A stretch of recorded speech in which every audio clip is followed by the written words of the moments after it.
And good afternoon, everyone. This is Kilo Charlie 9, Victor Kilo Victor. My name is Jim, and this is the Friday afternoon Qso-Vlog network. This is a directed network, and I am net control.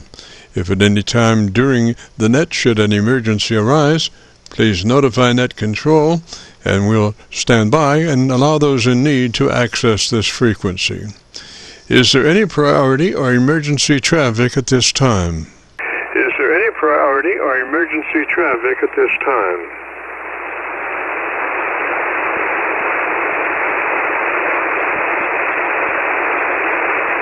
And hearing nothing, we will continue. This net is all about ham radio and being all that you can be. That's what our Qso-Vlog network is all about, trying to help people achieve the best sounding station possible. Thanks for dropping by. FYI, my background is 50 years in commercial broadcasting, where a lot of big bucks are spent on processing equipment and getting it set up correctly to get the best sounding station possible. Well, long story short, when I became a ham radio operator, I could hear immediately a large discrepancy in on-air technical proficiency. A lot of stations were running with very poor mic equalization, very muddy, with little articulation. And as I continued to work stations, I realized most of the stations were also running with very low average peak modulation, many around 30% of average peak modulation. So with my background, I felt I could help, or at least try. I knew that most modern-day ham transceivers did have enough onboard processing equipment to be able to overcome most all of the problems. So it would just be a matter of developing a generic dynamic range setup procedure and then adjusting the onboard EQ gear. And so I started the Qso-Vlog network with the phrase, "If you have a radio you want to check out, give us a shout." And today we're currently featuring over 3,000 Qso-Vlog Aircheck recordings. And you can access these recordings by going to YouTube and doing a call letter search for KC9VKV, followed by the word logbook. That's Kilo Charlie 9, Victor Kilo Victor, followed by the word logbook. And we also have a newer series called KC9VKV Highlights. That's Kilo Charlie 9, Victor Kilo Victor, followed by the word highlights on a YouTube search. These are some of our less technical and more human nature philosophical kinds of QSOs. That's KC9VKV, followed by the word highlights on a YouTube search. Both KC9VKV Logbook and KC9VKV Highlights are segments of our main homepage of Jim's Radio Story, where we celebrate a 50-year career in commercial broadcasting. A 50-year journey from a 5-watt pirate radio station as a 12-year-old to production director of a major 50,000-watt AM broadcast facility. And the thing that makes this truly a unique story is that I have all the actual masters from all along the way, over 2,600 shows, including many full-length major music concerts and radio documentaries. You have to check it out and subscribe. Jim's Radio Story on a YouTube search. Our mission statement for the Qso-Vlog network is to establish a higher technical level of radio transmissions of the human voice by the intelligent utilization of available electronics in current amateur radio transceivers. Our setup, while generic in nature, converts the average 10 dB dynamic range transmitter with an average 30% of peak modulation to a much fuller 3 dB dynamic range with an average 80 to 85% of peak modulation. This substantial boost in audio transmit level is extremely beneficial in high noise levels and heavy QRM. It allows you to punch through when others fail. The second part of our transmitter setup has to do with proper mic equalization. We're looking to optimize the transmitted voice for a higher level of intelligibility through the use of EQ patterns that bring out the articulation aspects of the human voice. Again, why need to hear the voice if you can't understand the words? Also this afternoon on the receive side, we're running 5 Internet SDR receivers, monitoring New York, Pennsylvania, Georgia, and Virginia specifically, and in addition, we're running our newer number 5 Hocus Pocus Internet SDR receiver, loaded with 50 additional pre-programmed Internet SDR locations spread out over 20 states across the eastern half of the United States, trying to get the best copy from our 100-watt friends. Now the audio from these 5 SDR receivers comes up on a 6-position rotary selector. Also on this selector is our local receiver audio. And today our local receiver is running 3 large 10-foot vertical magnetic loop antennas, one aimed at 0 degrees, one aimed at 90 degrees, and the number 3 is aimed at 134 degrees. These are run as a directional scanner array with a manual voting system 6-position rotary selector. Also today on the transmit side, we'll be running our NoSWR specially oriented resonant tuned dipole antenna. One leg of this resonant tuned dipole antenna runs broadside to Montreal, Canada. The other leg runs broadside to Miami, Florida. As we were constructing our station, our mantra was 20 over from Montreal to Miami with a hotspot through the Carolinas. Also today we'll be running our input source indicator.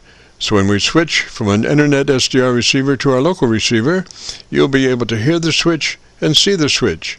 You'll have to check it out on our YouTube Qso-Vlog video. And as we come together for another Friday afternoon Qso-Vlog network, let us pause just a moment for the amateur radio operator's prayer. Lord, we pray for clear 20 over S9 communications today. Let all our transmissions fill the air and reach their destinations QSA5 to be understood by all. And as we pray for good radio conditions, let us also pray for good human conditions. During this time of pandemic that has challenged us all, we pray that you'll protect everyone, especially our elderly. And also, Lord, we seek your divine intervention to bring peace to a very divided United States. As we go through a very conflicting time in America's history with dark clouds all around, we pray that you'll reduce life's daily political QRM between our brothers and sisters, and through your love and guidance, show us the way to find peace and harmony. Help us to communicate with one another 20 over S9. Thank you, Lord, and God bless and protect America. Amen. To continue, since this part of the band has mini-nets trying to operate in a very confined area, I would appreciate all stations checking into our Qso-Vlog net to keep their band pass to no wider than 100 to 2900. And again, please, no wider than 100 to 2900. This is the Friday afternoon Qso-Vlog network. And now, with all that being said, let's open it up and see who's out there. If you have a radio you want to check out, give me a shout. Out there, if you have a radio you want to check out, give me a shout. Copy Whiskey America number 4, Delta Bravo, WA4DB. Okay, Whiskey America 4 station, come back slowly phonetically with your call sign. Whiskey America 4 station, come back slowly phonetically with your call sign. Yeah, Whiskey America 4, Delta Bravo, WA4DB. Okay, Roger, what's the name there? Okay, Roger, what's the name there? Yeah, name is Dave, Delta Alpha Victoria Echo, and we're in northwest Georgia. Roger, Dave, and what radio are you running today, sir? Roger, Dave, and what radio are you running today, sir? Yeah, we're on the ICOM, shoot, I had to look almost. We're on the ICOM 761. The ICOM 761 with the PW1, about 1200 watts into a, just an inverted V. Go ahead. Roger, Dave. And, what would you say you were? I'm sorry. And, what would you say you were? I'm sorry. Yeah, we're in northwest Georgia. Go ahead. Roger, I have my Georgia receiver on, and you're doing real well. In the next transmission, I'll try my local antenna and see how that's going. But, Dave, why don't you give me about 10-15 seconds, tell me about your antenna system, and I'll see if I can find a better path for us, Roger. Antenna system, and I'll see if I can find a better path for us, Roger. Yeah, okay, real good. Very good indeed. Got you at about V. We also have a full-length vertical out there in the pasture, along with a full-length 80-meter vertical out of room 25 tower, which, due to the girth of the antenna, makes it very broadbanded. We're also an engineer and also a broadcast engineer from the 70s up in Kalamazoo, Michigan. So, with that being said, let's see if your antennas have your SDR is checked out. And, oh yeah, by the way, we're also running the Electro Voice RE20 microphone into the rig here this evening. Had a couple of these laying around here and said, what the heck, let's plug one of them in. And able to match the impedance there with a little help, and there you go. This is Whiskey America, number 4, Delta Bravo, Greater Downtown, Northwest Georgia. Roger, Roger. Well, I've been looking at your audio on my spectrum analyzer, and you do have audio display from about 50 cycles on up to wherever, and just spread out very nicely. And so I would say your EQ curve is right on top. Might just a couple of things. They're simple things, but sometimes we overlook them. And the first thing is your transmit bandwidth, TBW. We want to do that at 100 to 2900. 100 to 2900 on the transmit bandwidth. That gives you just a slice of daylight, before you're into somebody else's conversation. Roger? Oh, yeah, I don't know if that... I just went down to 1.8, all radio, 1.8, WA4dB. I'm sorry, is that your transmit bandwidth, 1.8? Yeah, it's supposed to be, but on this 761 is a little bit different than a Collins S-line, so to get into the gadgets of this thing is sometimes a little challenging. Go ahead. Roger. So what would you say that's 300 to 1.8 kilohertz? Yeah, pretty close. Roger. Sounds good for that. Are you pre-emphasizing quite a bit to get that there? Not too much, about maybe 12%. Let's see. Oh, it's about 12%. Roger. Sounds nice. Sounds really nice. And then from there we would go to our compressor. And usually, we're suggesting a 3 out of 10 or 30 out of 100, just barely there, but enough to help us along the way. So 3 out of 10 and 30 out of 100, something you'd never hear on the air. Roger. Oh, yeah, absolutely. In fact, I'm back in the gain down. I didn't realize I was in that much gain. Maybe that's a little better. But, we play around with audio a little bit off and on. And I remember the good old days back in the 70s when audio was mostly analog. And we had several old microphones that I wish we would have kept. Old RCA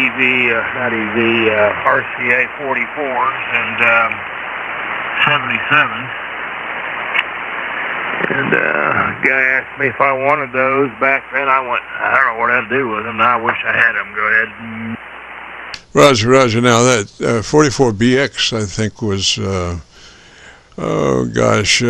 it was not a dynamic microphone. It was, it escapes me now, but very, very delicate.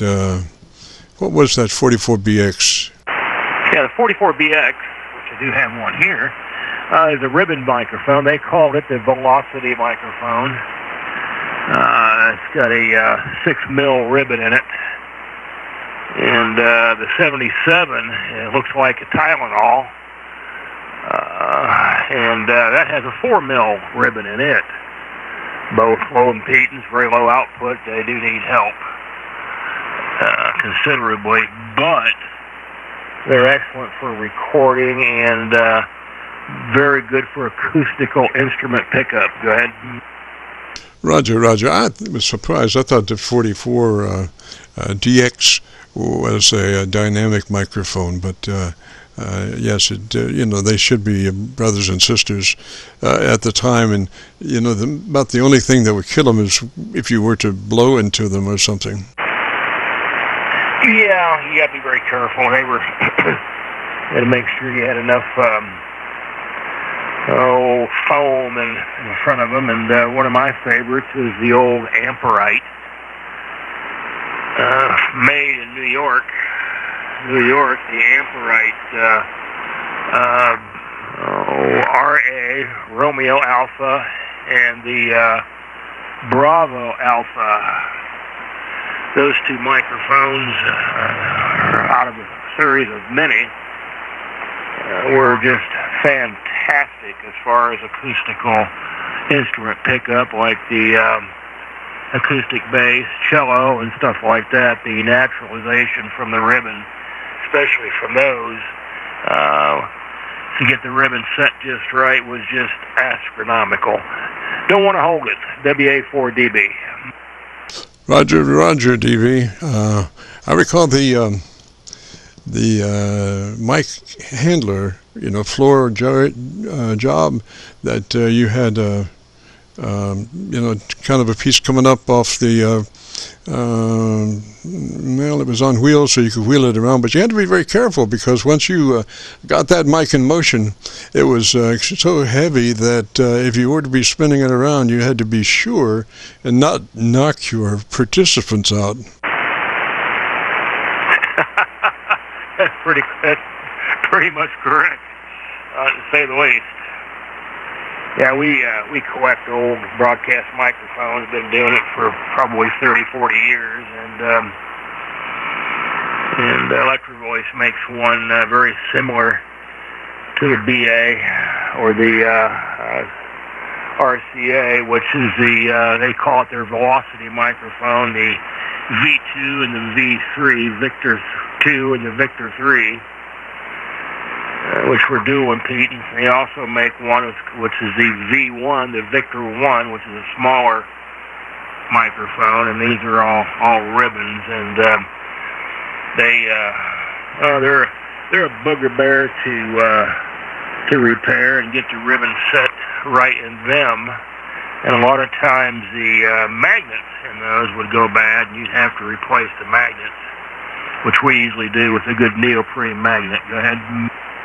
Roger, Roger. The ribbon microphone's output level was, about 10 or 15 dB below a normal dynamic mic? Oh, yeah, easily. Yep, they didn't put out a lot.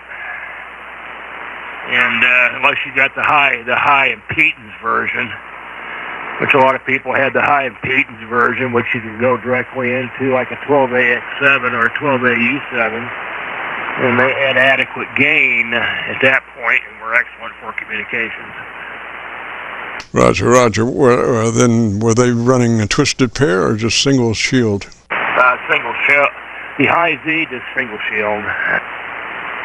Roger, Roger. So hopefully they're not around their broadcast transmitter wherever they are, because it's there's asking for disaster with RF eddy currents and stuff floating around to get into an unbalanced transmission line. You're right, yeah, especially if you got any common mode. But yeah, the high Z mics were pretty much for communications, as you well know, and for broadcasting, of course, the low Z, easily 50 ohms, 150 to, I take that back, 250 to 50 ohms was pretty much our standard, as it was, I'm sure, yours. On it, so then again we could go on and on, but yeah, we're putting together an old Shure. What is this thing? It's an old Shure 55. I call it the Elvis microphone, and replacing the what do you call it?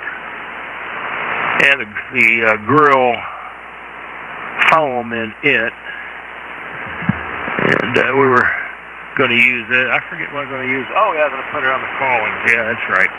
At any rate, let me get out of here. I got a couple of things to do. I just thought I'd check in and say hello, and tell you you were sounding great up here in northwest Georgia. And hope to catch you maybe if you're still on here in a little bit. We'll get back. If not, we'll catch you later. And I do appreciate the contact. This is Whiskey America 4, Delta Bravo. Roger, Roger, Dave, 73 down that way. You're sounding good, but I've been copying you on my local antenna. It's a 7300 on a no SWR dipole.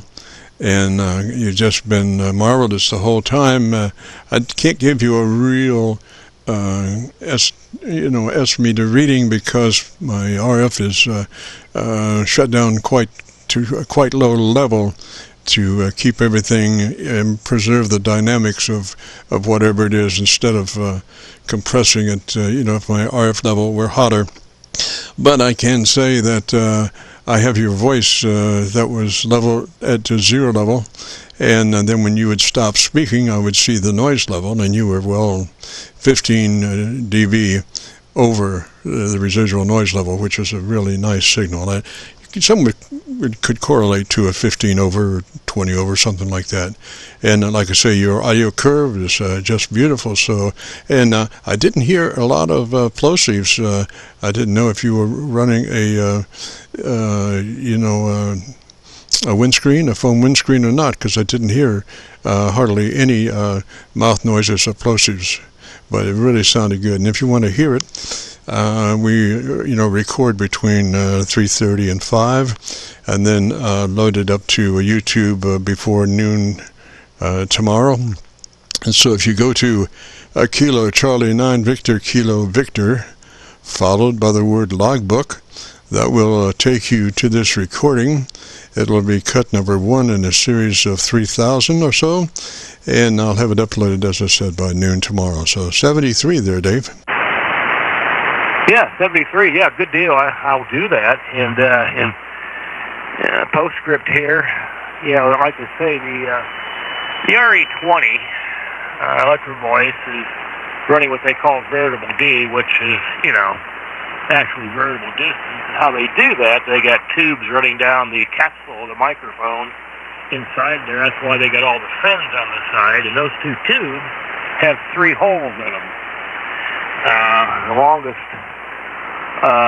hole for the longest side of the tube for the lows is for a lower frequency wavelength.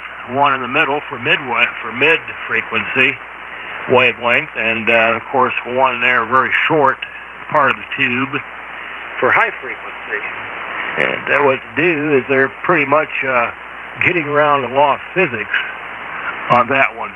So what that does is eliminates the proximity effect of getting real close to the microphone and getting your bass tilt towards the bottom end.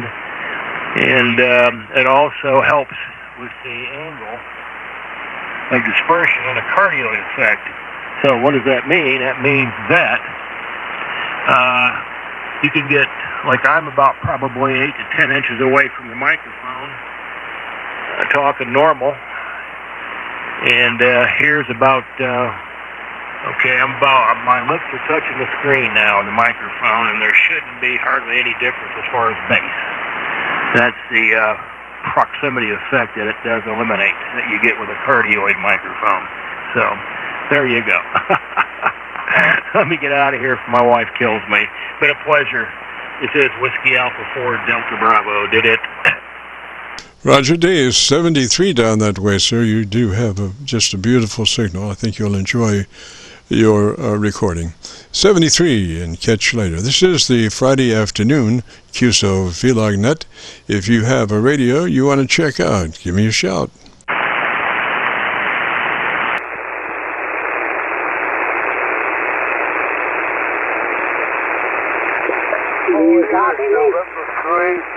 Bravo Golf India. I hope you met me or not. I'm located here in Denmark, PA. I'm Carl. I just have a radio check quick. Okay, that's Bravo George India. Is that a Roger? George India. Is that a Roger? Yes, that's a Roger, yes. Okay, that wasn't exactly, I wasn't exactly speaking to you, but the other guy didn't respond, so you got it. What's the name there? The other guy didn't respond, so you got it. What's the name there? This is Carl, starting off for RADIOLAND, over. Roger, Carl, and what's your location? Roger, Carl, and what's your location? Located in southwestern Pennsylvania, about 50 road miles southeast of Pittsburgh, PA, about 35 road miles north of Morgantown, West Virginia. Roger that, Carl, and what radio are you running today? Roger that, Carl, and what radio are you running today? Running at 10-10-599 Eagle.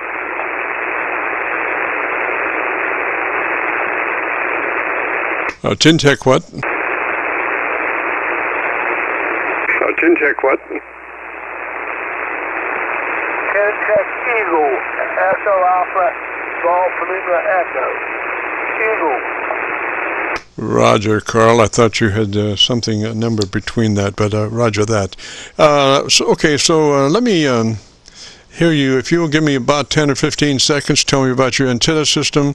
I'll look around and see if I can find a better path for us, Roger. System. I'll look around and see if I can find a better path for us, Roger. Well, your antenna system is a CHH2.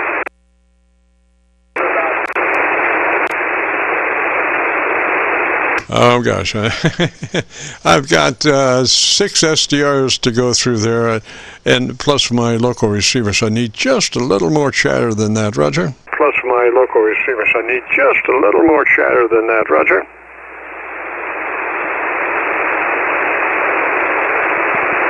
Business,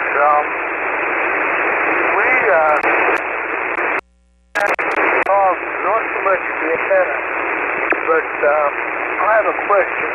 My brother says I'm crazy for thinking about it, but when this house was built over 20 years ago, the year 2000, it was my parents' home. My brother and I and sister were here.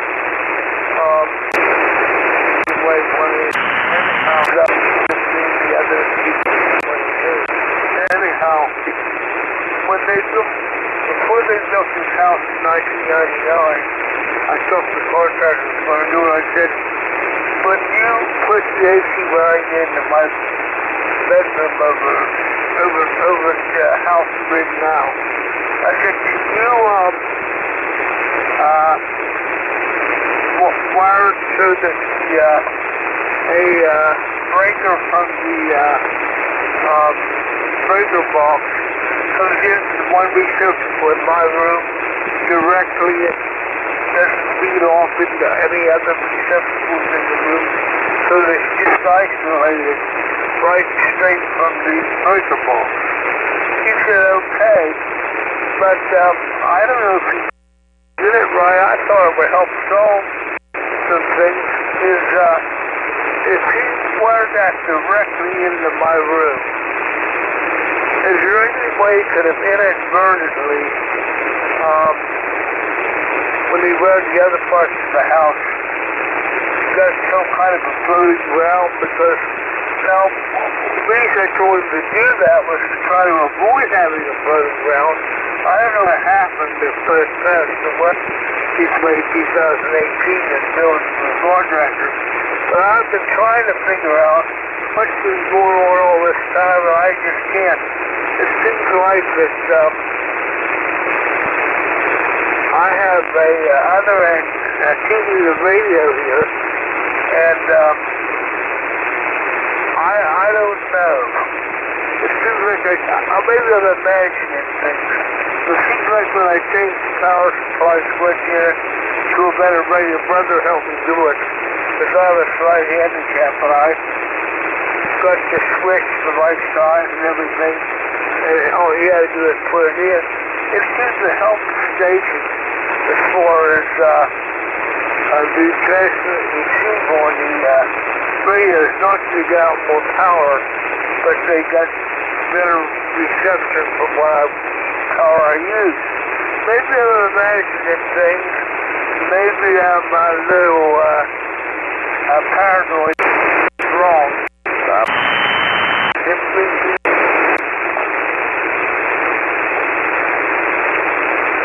Roger that, Carl. Well, do you feel physically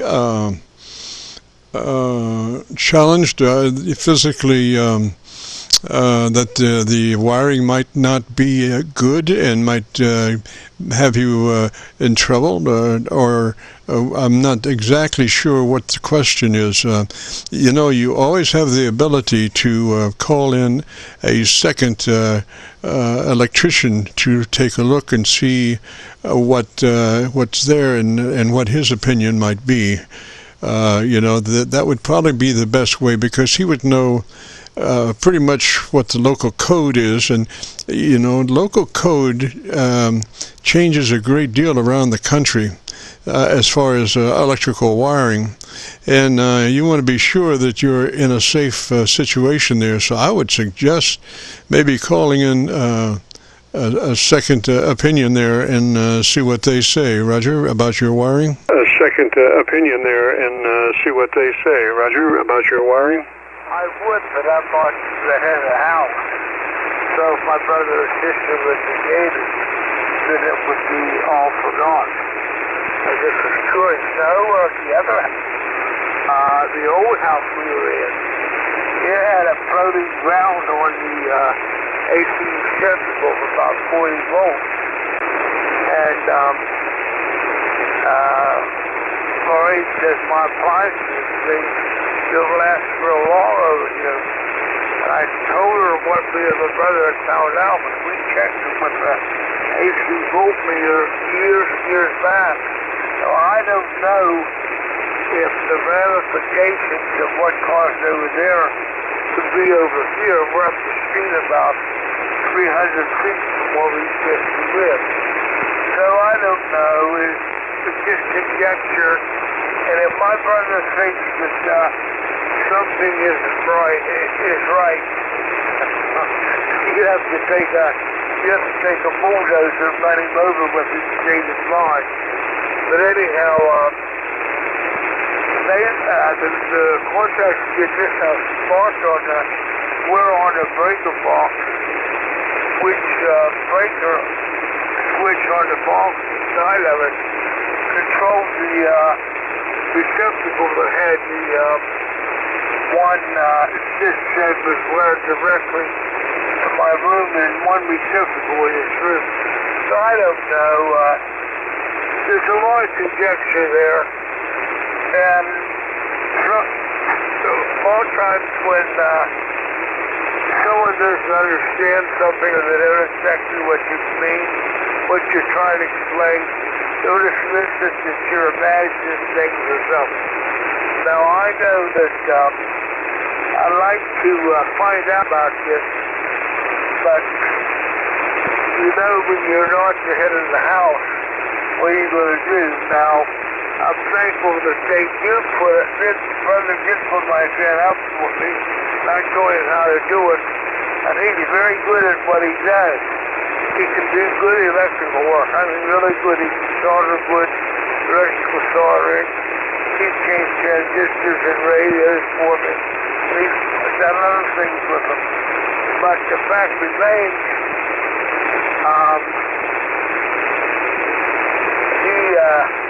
he does not have a technician's license for radio or electronics. But he's good at what he knows and does. I trust him in that. I know that for a fact. But anyhow, that's just what I was wondering. I've been trying to find out that if I have a phone in my room here, base, you know, the regular phones with the base, the remote, the phone away from the base, unlike the regular old landline that was hardwired. But anyhow, I noticed that when I moved the receptacle out in the plug from my station, the ham radio here, to the other receptacle on the other side of my desk.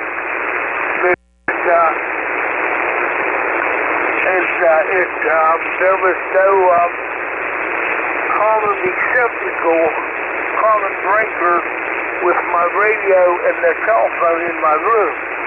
And it seemed to help. It helped a lot. So I don't know if there could be something similar going on with that other or not. It makes me wonder. Roger, Carl. Well, like I say, if you feel insecure about it, I would seek some local opinion from a certified electrical engineer in your area. I'm sure it wouldn't be, that expensive to have him come by and take a look at that. I mean, if depending on how insecure you feel about the wiring, insufficient wiring size could affect your operation as far as things under heavy load backing up a little bit, being caused by the wiring to be of insufficient size. But whatever it is, a local engineer in your area would know what the building code, electrical building code, would call for in that situation, whatever it is. So I would have them come in and get their opinion and the suggestions. They might have an idea about how to do it that you could do as far as cleaning it up, or if it's a matter of a pigtail hanging out or something, you could probably do that, or he could do that, or whatever. But again, I think a local electrical engineer could work wonders for you, Roger. Electrical engineer could work wonders for you, Roger. Well, what they do was this equipment I found out the radio operates better with less RFI since I don't install on the receptacle that the radio is plugged into. It's on the same breaker as the receptacle that operates my phone in my room. And that's the remote base too. That means you can move the telephone around and talk with it. But so I'm kind of glad that I found that out and made that change. I could do that myself. That was very easy. All I had to do was take the plug out of the wall and plug it in with a different receptacle. But we checked that out to see just what control button this room. And what we found was, the only thing we found out is the plug I had my receptacle I had my radio plugged into, it was on the same breaker as the receptacle that the phone's plugged into. So I changed that, and that helped a lot. But still seems to be a little bit yet. So I don't know, it's very curious about it. Now my brother would say, Dad, I don't need to get that. He would tell me how to manage stuff. What I might do is, I think that's a good deal. Might start praying about it a little bit. I know God can come up with things, get things solved. And besides, if God knows, you don't have to worry about maybe getting solved and have to get a student argument about it, because somebody thinks might be fictitious in their imagination. I don't say that to talk put anybody down or to discredit my family or demean them in any way.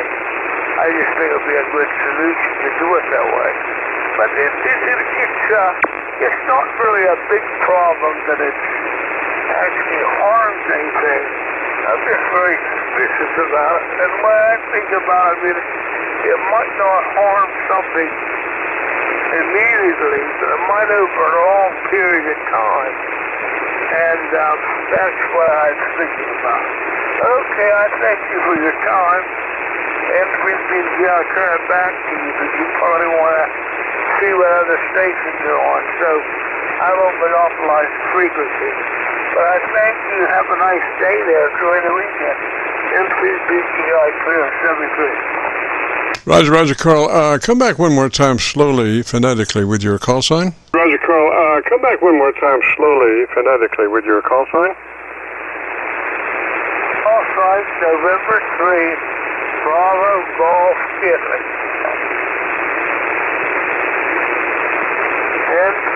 M3BGI. Gotcha, Carl. All right, sir. Thank you very much. And if you want to hear your audio, if you go to YouTube, do a call letter search for Kilo Charlie 9 Victor Kilo Victor, followed by the word logbook. That will take you to this recording. It'll be cut number 1 in a series of 3,200, and I'll have it uploaded to YouTube by noon tomorrow. So 73 there, Carl, and we'll catch you later. This is the Friday afternoon Qso-Vlog net. If you have a radio you want to check out, give me a shout. Net. If you have a radio you want to check out, give me a shout. Let me write it down. Carl, it is Kilo Charlie 9 Victor Kilo Victor, followed by the word logbook. Kilo Charlie 9 Victor Kilo Victor, followed by the word logbook on a YouTube search. Roger. Followed by the word logbook on a YouTube search. Roger.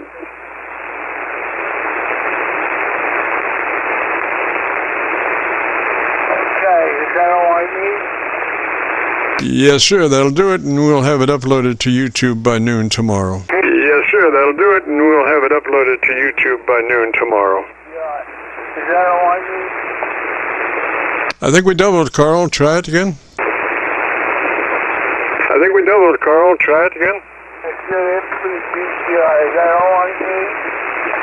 Yes, sir. Yes, sir. This conversation is on tape and is hopefully.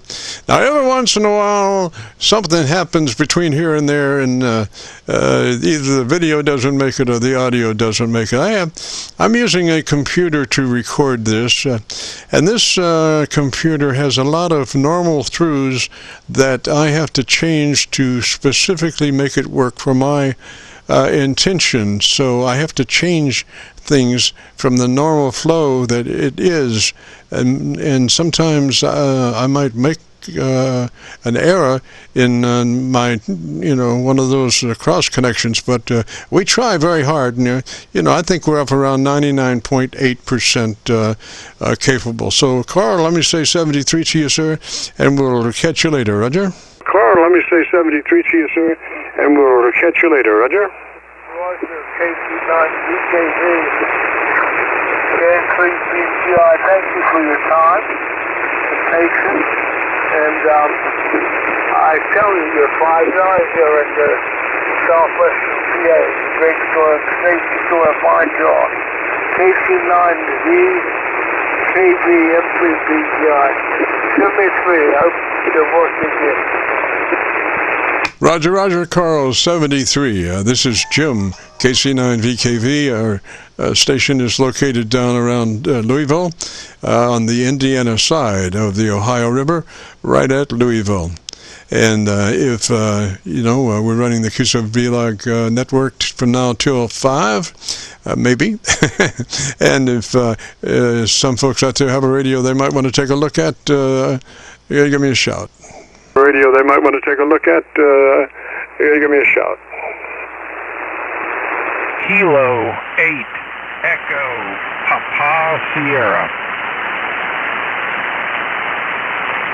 Hey, Roger, Echo Papa Sierra, and you say you're in Ohio, is that a Roger? Roger, I'm on the southeast corner of Columbus, Ohio, so pretty much in the center. Roger that, and what's the name there? The name here is Eric. You helped me set up my Kenwood TS890 about a year ago, and I've been running that EQ setup ever since. It's worked very well, but I just wanted to compare what you and I set up with what I discovered on the Ohio ham radio site for the setup for my microphone and this radio. So I think they were trying to make it a warmer sound, but I just wanted to get your input on it. I can switch between the two. Okay, first thing, what radio is that you're running?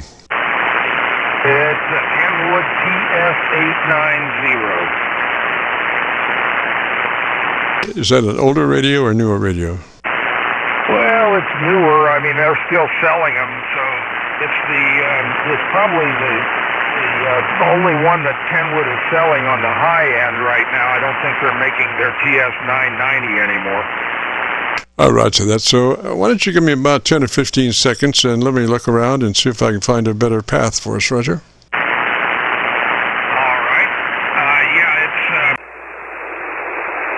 right. It's TS890. I've got two different EQ setups, the one you did and the one I want you to listen to that came from Heil. I'm using the Heil PR40 microphone and running about 500 watts into a vertical antenna, and I don't really have anything special other than that, but that vertical is really low SWR, so I really am happy with it. Roger. Okay, I've got you on my PASDR. You seem to be about 15 or 20 over, so I have a really good signal. So you're going to switch between the one equalizer grouping and another equalizer grouping? Grouping and another equalizer grouping? That's correct, Jim. Yeah, we are talking right now on the one equalizer setting that you and I worked up about a year ago, and I've been using it through contests and all kinds of DX, and everybody always gives me good reports on it, but I saw what Heil ham radio was recommending for the PR40 with this rig, and I thought, well, I'll load that into my EQ and I'll let you listen to it and see how you think it compares. So when you're ready, I will switch it over to the Heil PR40 recommendation. Alrighty, anytime. Anytime.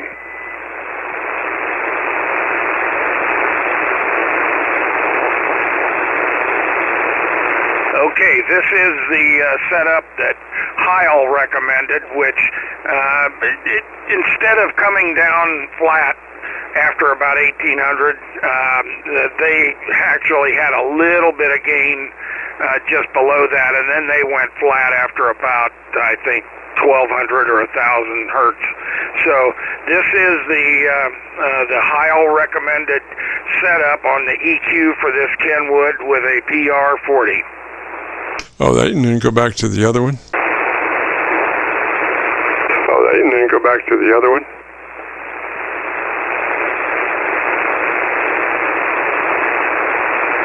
All right, this is back to the setup that you and I did last year. Like I said, I've been using it this whole time, but I just wanted to get your input on what it sounded like compared to the Heil setup.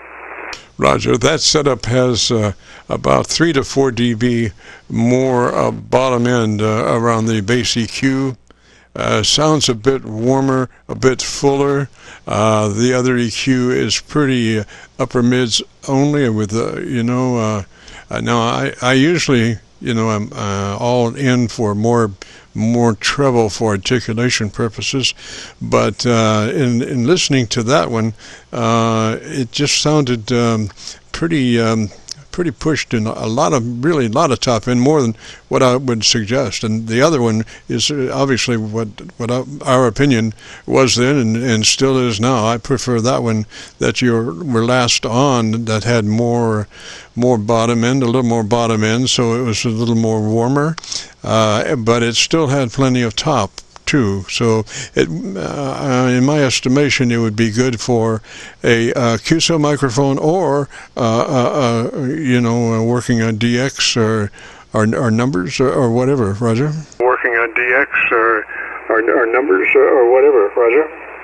Roger, Jim. Yeah, in looking at the EQ curve, it just looked like what Heil was attempting to do was put a little more warmth into like a rag chew setup, and then what you and I did always got really good reviews from the DX stations about my audio, and I always seem to be able to punch through crowds. So it just looked like if I was going to be doing just local rag chew, that maybe the Heil recommendation would sound a little warmer, but if I'm going to try to work any DX, I want to stick with this one, which is the one you and I set up a year ago. Roger there, Eric. There was somebody else, I think, out there that might have had an opinion. Someone else? Are you still out there? That might have had an opinion. Someone else? Are you still out there? Yeah, Roger, W3PKR, Bravo Kilo Romeo in South Carolina. I think the configuration that you did with what you're sounds saying. a lot better Right now does sound better than the other one.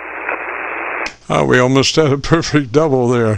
Gosh, and I don't know how to tell either one. But I think you were saying that you liked REQ better than Heil's. Is that a Roger? REQ better than Heil's. Is that a Roger?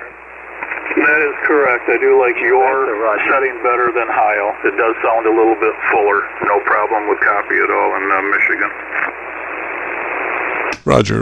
That's what I was thinking, about 4 dB more on the bottom side. I'm not a nut for, all this great bottom end because the thing is, when you get your signal out bouncing through the world and off, in the ionosphere, and get divided at two different places of reflection, and then they come back and they start to phase cancel each other because they were bent back at two different times in space.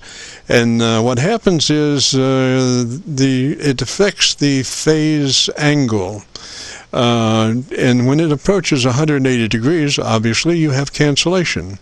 And this cancellation always starts, pretty much always starts at the top of the audio spectrum and works its way down into the mids and down into the bottom, but always starts at the top. So here you are, and you've spent a great deal of time and effort to get this humongous audio signal that's got a lot of bass and a lot of treble, and then boom, it goes up in the air, and then all of a sudden Mother Nature says, nope, and she dumps your top, and here you are left with a bunch of uncanceled lower frequencies, which then you become, Mr. Mumbles, Roger. Which then you become, Mr. Mumbles, Roger.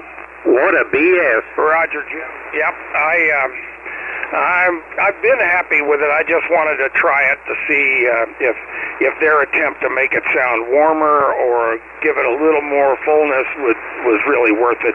It's not the public consensus, and I thank you, gentlemen. I didn't get your calls because I'm getting an awful lot of solar wind here, and thank you to both of you and was really sizzling. But thank you to both of you who were pitching in some information on this, and I am going to stick with the setup that Jim and I worked out last year, and I'm just going to pretty much leave that alone, and we're going to be very happy about it. Roger, and if you want to hear it, that's the thing. If we've got it all on tape, and so you can hear the one and the other, and get your ear into it. If you go to YouTube and do a call letter search for Kilo Charlie 9 Victor Kilo Victor, followed by the word logbook, that will take you to this recording on YouTube search.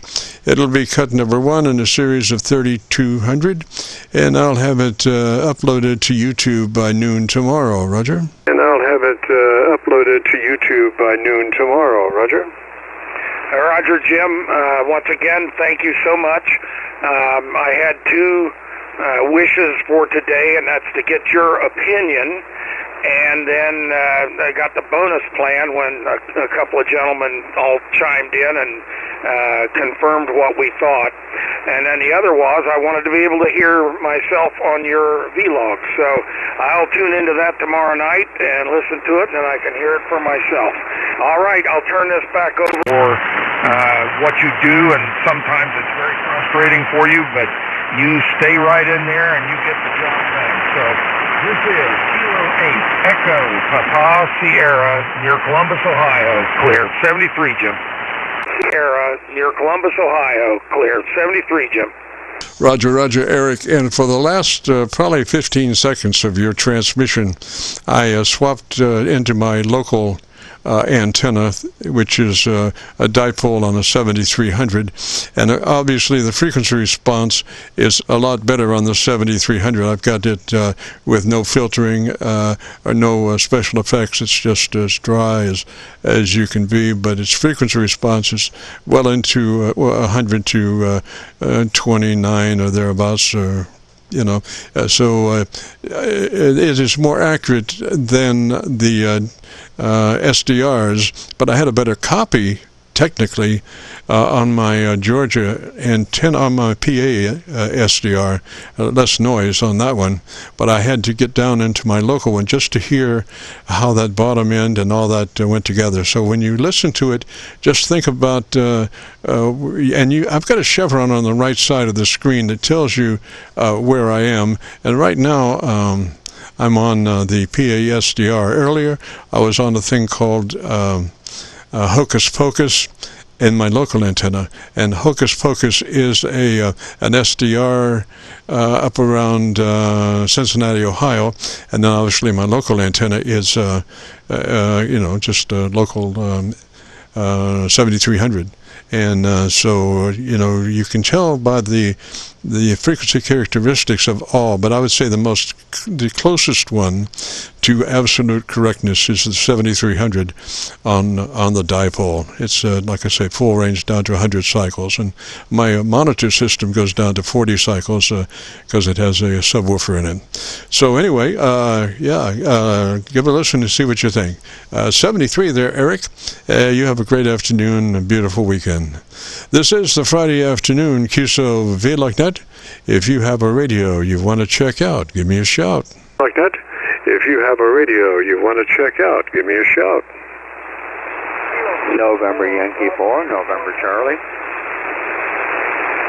November Charlie station, come back with your call sign slowly, deliberately, and with a great amount of expertise, because I use that for everything. So I got to get that call sign straight, Roger. Use that for everything. So I got to get that call sign straight, Roger. Roger, Roger. The call is November Yankee 4, November Charlie, New York 4, North Carolina. Over. Roger, Roger. What's the name there? Roger, Roger. What's the name there? The name is Stephen. Sierra Tango Echo Papa Hotel Echo November. And may I get your call again, please? Yes, sir. Call here is Kilo Charlie 9, Victor Kilo Victor. And we're located near Louisville, Kentucky. We're on the Indiana side of the Ohio River, right at Louisville. And my name is Jim, Juliet India Mike, and this is the Qso-Vlog network. We run every Friday afternoon between 3:30 and 5, and record it and then upload it onto YouTube. And as we go, we work on the transmitter somewhat. If one might need that, usually starts with checking out that transmit bandwidth, TBW. We're looking for 100 to 2900 on that, Roger. We're looking for 100 to 2900 on that, Roger. Okay, I missed the suffix again. It was Kilo Charlie 9, and then it was and then I missed the suffix, but I'm trying out a brand new antenna that I just finished building today. One that, but it's a very 40 meter end-fed half wave, and I just got it assembled today. I'm testing it out. So you're my first 40 meter contact on it. Roger, Roger. Now, where are you located? Roger, Roger. Now, where are you located? I am located in the town of Wake Forest, North Carolina. It's where Wake Forest University started but they moved to Winston-Salem. But I'm in the town where the university started, northeast of the capital of Raleigh, North Carolina. Roger that. And what radio are you running today? Roger that. And what radio are you running today? I am running an ICOM IC7100 at barefoot, and this is on that NFET half wave. It's called a spool tenor. It's going to be introduced at the Raleigh RARS Fest, the Raleigh Amateur Radio Society's RARS Fest on April 5th. It's going to be publicly introduced. This is a beta unit right now that I just finished assembling, and I'm testing it. Back to you, NY4NC. Roger, Stephen. What radio did you say? I couldn't copy. I had a little distortion there. What radio did you say? I couldn't copy. I had a little distortion there. Okay, it's an ICOM India Charlie 7100. Over. ICOM 700, is that a Roger? ICOM 700, is that a Roger?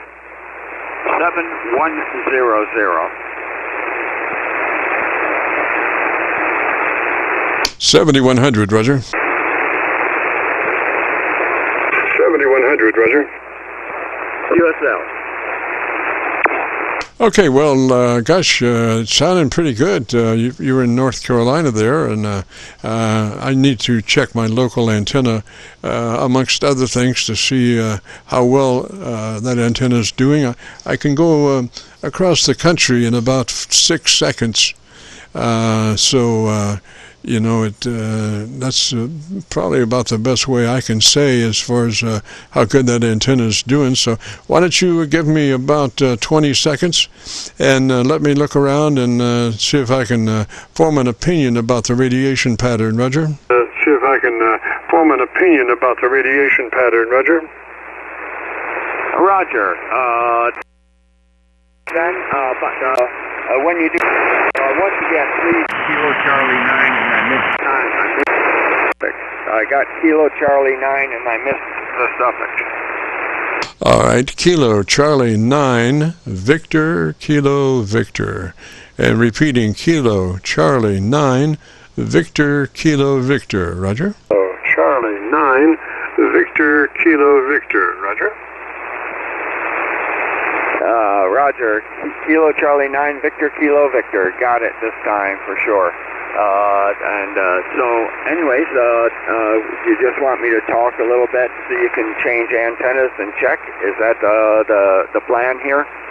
I already did it, and you seem to be particularly hot up around Pennsylvania.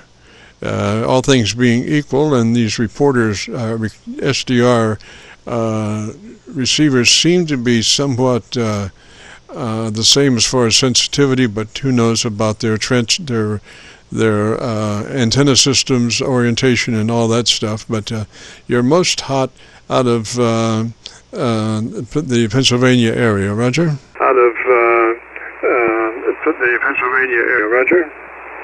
Okay, that's understandable because I have the antenna oriented pretty much east-west, so the main lobes coming off north-south makes sense to me. Yes, sir. Yes, sir. And you, signal-wise, seem to be about 10 or 12 dB over the noise level of the Pennsylvania SDR, so you're doing a very good signal there. Another thing about that SDR is the latency is not quite as bad as some of these other SDRs, Roger? Is not quite as bad as some of these other SDRs, Roger? Okay, I haven't really made it a practice to use any SDRs. I figure thank you. I do appreciate your feedback on the signal. I do appreciate your feedback on the signal quality and strength. That's very good data that I can then feed back to the maker of these antennas. And so I appreciate the time you've taken to talk with me and give me that feedback.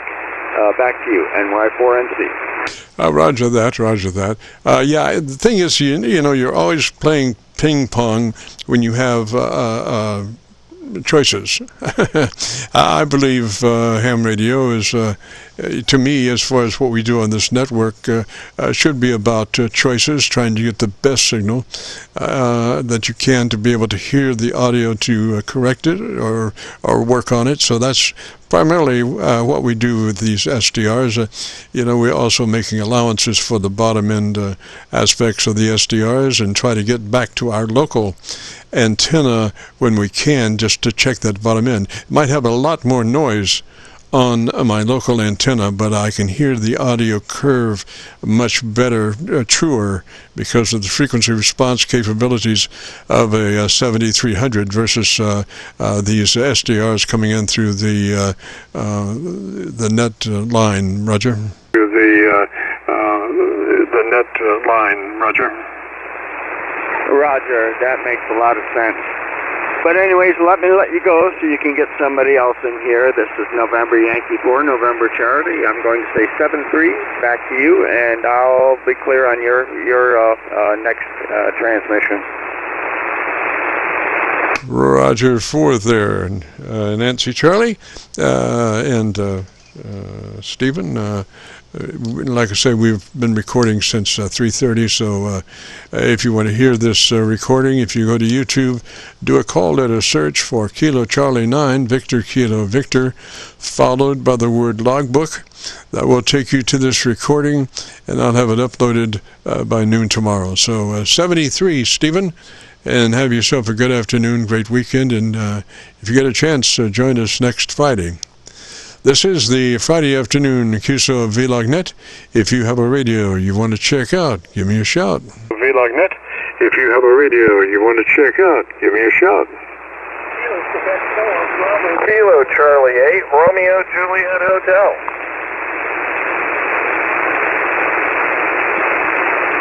Romeo Juliet Hotel, what's the name there? Romeo Juliet Hotel, what's the name there? Yeah, my name is Niles, November India Lima Echo Sierra. I'm coming at you today with an FT857D. 857B as in boy? 857B as in boy? D as in Delta. It's a Yaesu FT857D.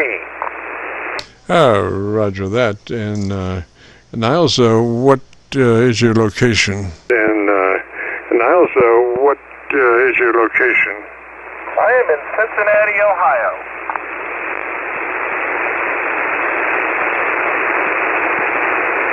Alrighty, so now, if you would, why don't you give me a little info about your antenna system specifically, and let me tune around and see if I can find a better path for us, Roger? And let me tune around and see if I can find a better path for us, Roger? Roger that.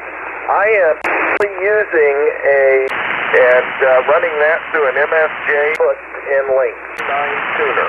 Running that through an MFJ 929 tuner.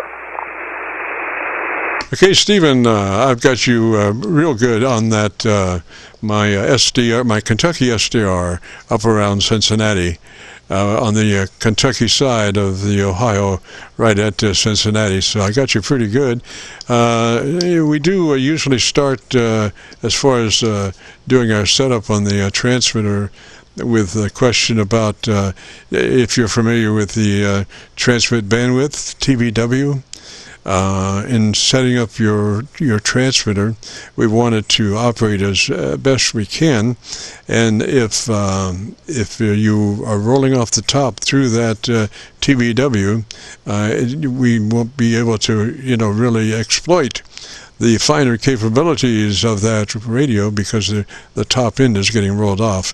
So we do suggest, when at all possible, to run in that 100 to 2900 transmit bandwidth. Gives you just a slice of daylight before you're into somebody else's conversation, Roger? Before you're into somebody else's conversation, Roger? Roger that. I've currently got my upper end set at about 2500. Roger, I would get that up to 2,900 if possible, Roger. 100 to 2,900. 100, if possible, Roger. 100 to 2,900. Roger that. I'm going to work on that right now.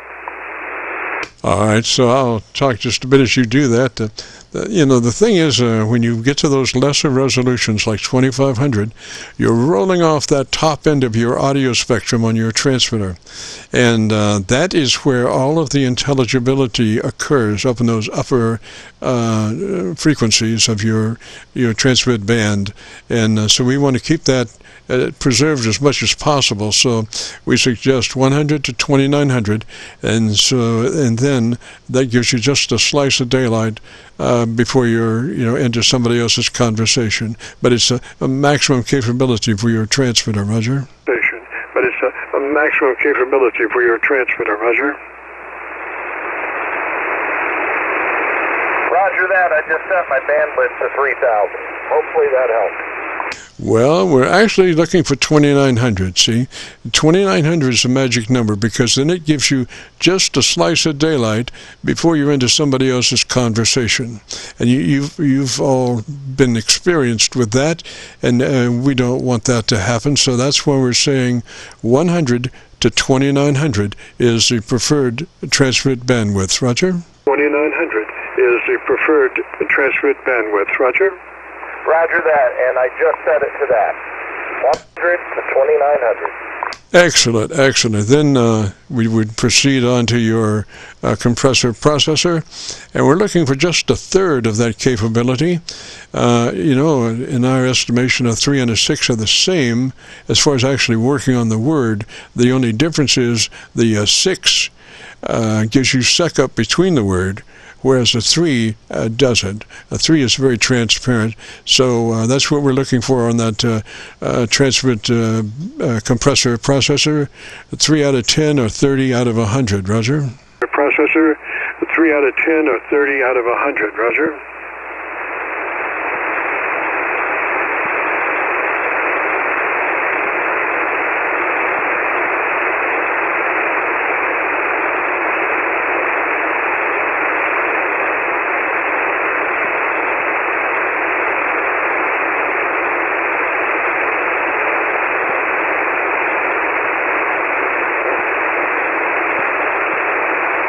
Yeah, about Niles, you got a copy?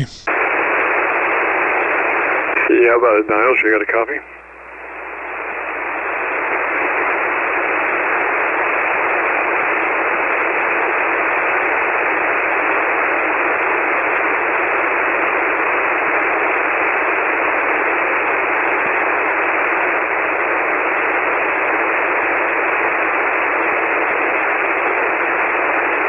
Yeah, about it, Niles, this is KC9VKV. Yeah, about it, Niles, this is KC9VKV.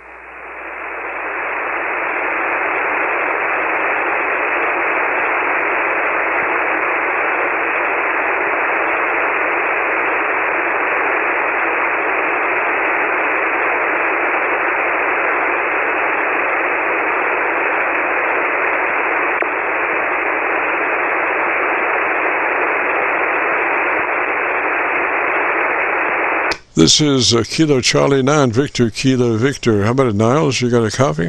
Kilo Charlie 9 Victor Kilo Victor. How about it, Niles? You got a copy?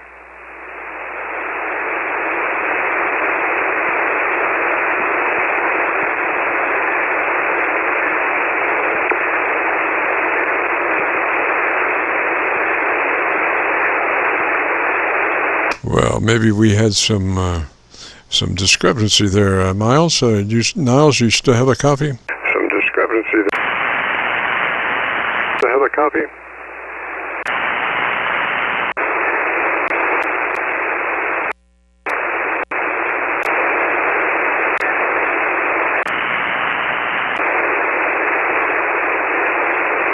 Well, I think Gypsy stole Nile. He was there, and then he wasn't. So, Niles, wherever you are, sir, help! I'll see you next Friday if you get a chance and the creeks don't rise. This is the Friday afternoon Qso-Vlog net. My name is Jim, and KC9VKV, and if you have a radio you want to check out, give me a shout. VKV, and if you have a radio you want to check out, give me a shout. Kilo Charlie 8, Romeo Juliet Hotel, I lost you. Yes, sir, I was wondering where you went. Yes, sir, I was wondering where you went. Yeah, unfortunately, I accidentally hit a knob and didn't realize I did it. Took myself off frequency. Ah, yes, sir. Yes, sir. I try to always use lock. If I'm going to transfer it for longer than maybe a couple of minutes, I try to put the VFO on lock. Roger. Maybe a couple of minutes, I try to put the VFO on lock. Roger. Roger that, and I just did that. Yes, sir. Sure. Now let's see where we were. What was it we were talking about? Oh, yeah. We did the compressor on at a 3. The compressor processor on at a 3 out of 10 or 30 out of 100. Roger. At a 3 out of 10 or 30 out of 100. Roger. I'm working on that right now because I remember that's where we left off. Yes, sir. Oh, my photographic memory. Sometimes I walk in a room and I say, what am I doing here? But most of the time on radio stuff, we have a pretty ironed out sequence, Roger. Radio stuff, we have a pretty ironed out sequence, Roger. Roger that, and I'm trying to find the compressor now. Unfortunately, the menu system on an FD870D is complicated. Yes, sir. Okay, so maybe it's better to take some notes. And then you can crank them in later. Take some notes, and then you can crank them in later. Roger that. In fact, I just found the processor now, which is the compressor. Correct? Yes, sir. They're different manufacturers call them one thing, other manufacturers call them something else. So I usually refer to them as the compressor processor. Roger? So I usually refer to them as the compressor processor. Roger? Roger that. And I just turned it down to about a third of its potential. Oh, boy. Here comes the band. Here come the QRMers on display. Lord. Anyway, go ahead. Go ahead. Yeah, I just turned down my processor to about 35. Okay, so we're saying 30. Yeah. Okay. Yeah. If you can, 3 out of 10 or 30 out of 100. You know, it's just. 100, you know, it's just.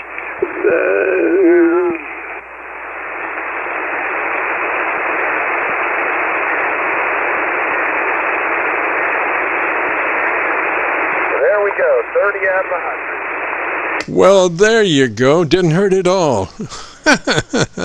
All right, so after the compressor processor setup, we move to your ALC with mic gain in hand. And as you say the magic word audio, you don't stress it, just say the word that you would say any other word in the QSO, and we're not interested in the back half of that word, but more the sound. And as you say that, and you have your mic gain in hand, adjust your mic gain until your ALC meter is running 2/3 or 7. 2/3 or 7, Roger? 2/3 or 7. 2/3 or 7, Roger. Roger that. Search for the meter section now so I can set it to ALC. Yeah, Roger. I'm surprised that, you should probably keep that meter out. That is one of the most important meters you can have. It is the Bible for your radio, more than any other meter that radio has. And it'll tell you more about what's happening to your radio than your friend, buddy down the street.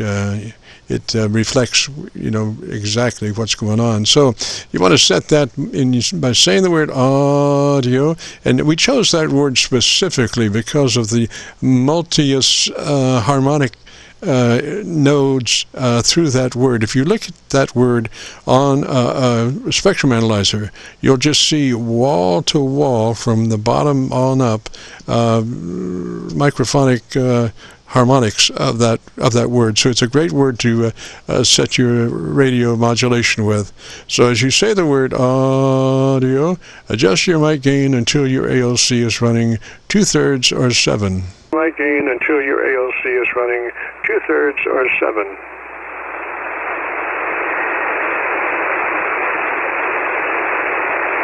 Yeah, that's what I'm going to have to take a note on because my radio's now mad at me and it won't let me get into the meter section. Well, gosh, kick it, ball peen hammer. That'll work wonders. No, but gosh, we need to set that. That is your modulation level, and it needs to be the audio, and then set the mic level until your ALC is running 7 to 2/3. So you've got notes on that, Roger? ALC is running 7 to 2/3. So you've got notes on that, Roger? Roger that. Now I did find the ALC. Now I'm going to look for the mic gain. And they don't put an outboard mic gain on that radio. That's criminal. I mean, of all the things that you need a receive level and a transmit mic level outboard. Why put that in the menu? I don't understand that stuff. But anyway, there you go. I put that in the menu. I don't understand that stuff. But anyway, there you go. Yeah, here we go, mic gain. I've got it now. And I can see the ALCs going, and it never gets above about 50%. Are you saying I should have it up around 2/3, right? Yes, sir. 2/3 or 7, whichever comes first on your meter. 2/3 or 7. It's really easy. And adjust that mic gain until you're right there. And adjust that mic gain until you're right there. Thank you so much. I think we doubled again. I was just referring to the ALC meter as you set it up with your. You become a human test tone generator when you say the word audio, and don't stress it. Just say it like you would say any other word in a QSO, and adjust your mic gain until your ALC meter is reflecting 2/3 or 7. Roger. Your ALC meter is reflecting 2/3 or 7. Roger. That works. It's coming in right at about 2/3. That's great. Yes, sir. Yes, sir. And then, you might have to make slight little corrections there, but I suggest that you keep your ALC meter out and be looking at it as you talk to your friends and neighbors around the world.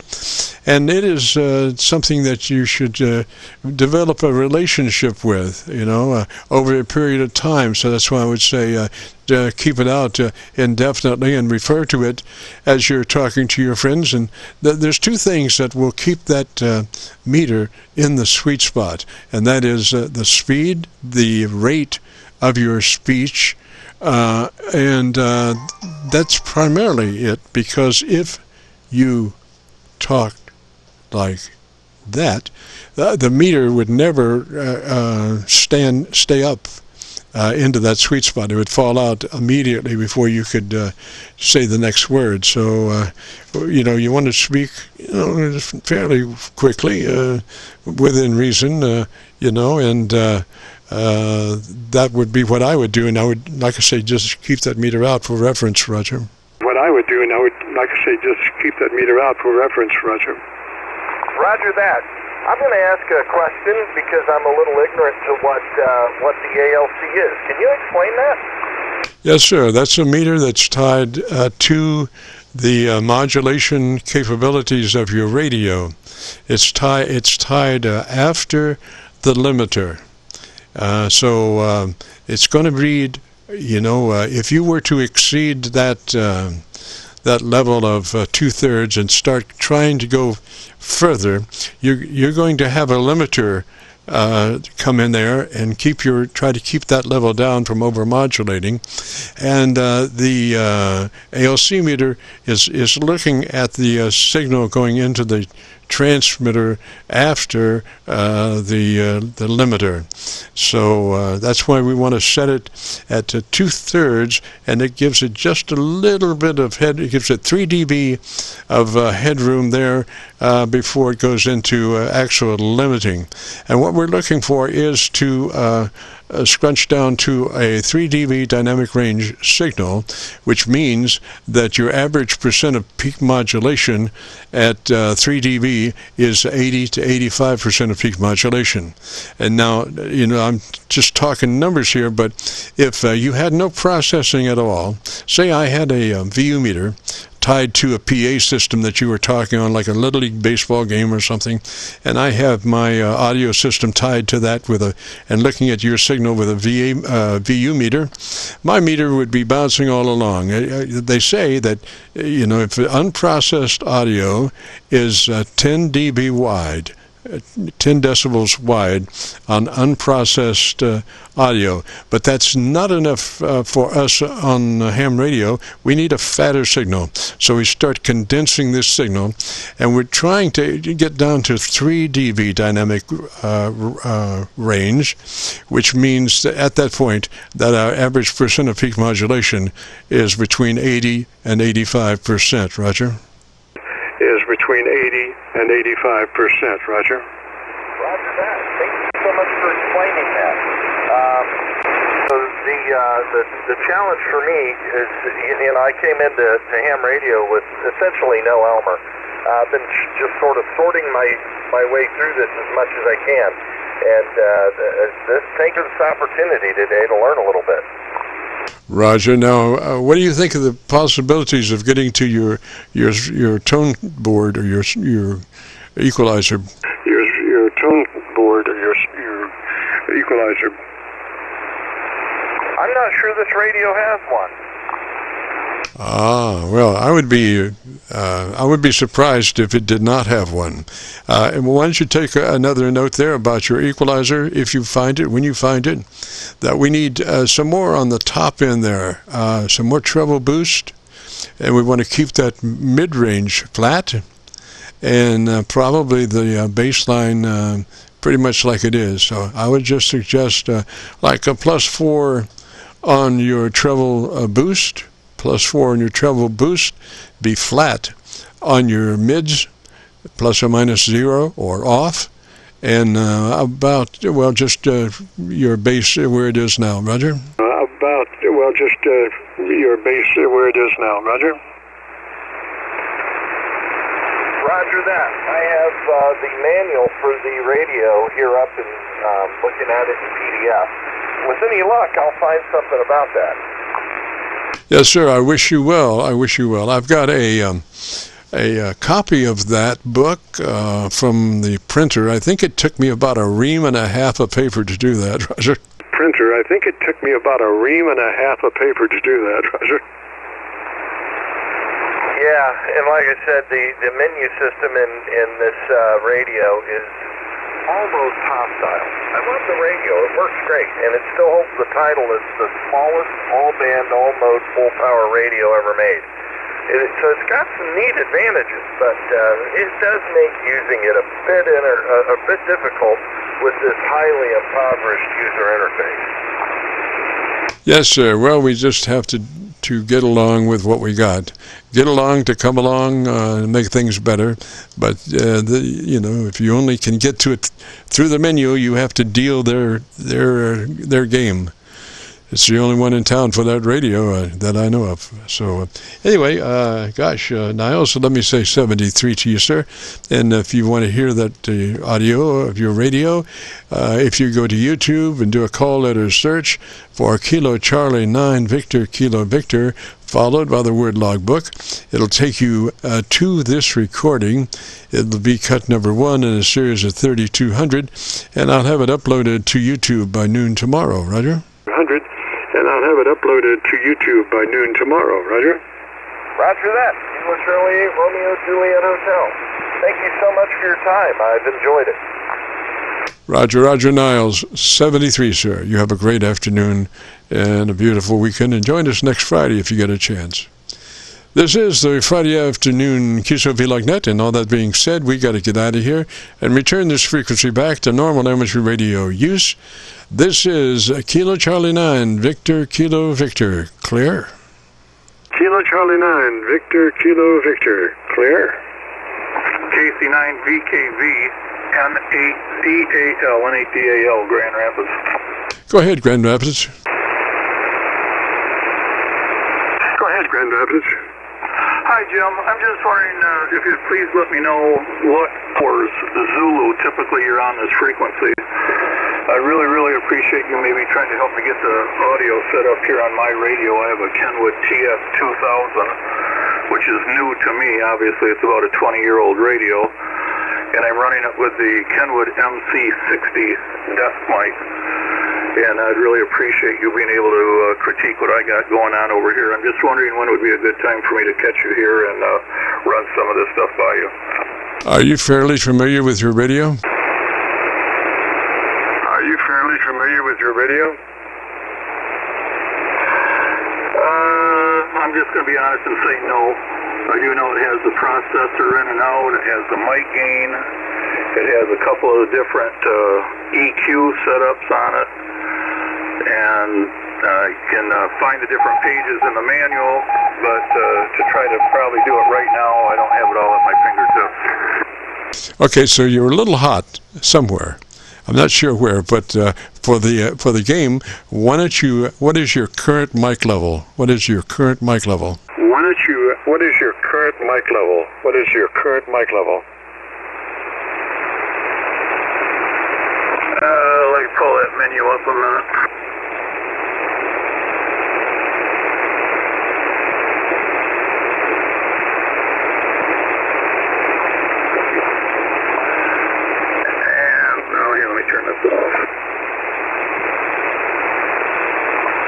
Right now the mic gain is 45. Roger, I would pull that to 40. Pull that to 40 and let me hear you. I would pull that to 40. Pull that to 40 and let me hear you. Alright, taking it down right now. Here is 4040 from 45, now down to 40, Jim. Yeah, I would run it like that. It sounds very good like that. I wish I had a better copy on you. But why don't you come back and tell me about your antenna system real quick, and let me see how my local antenna is doing at the moment. A better copy on you, but about your antenna system, and let me see how antenna is doing at the moment. Okay, well, the high end is about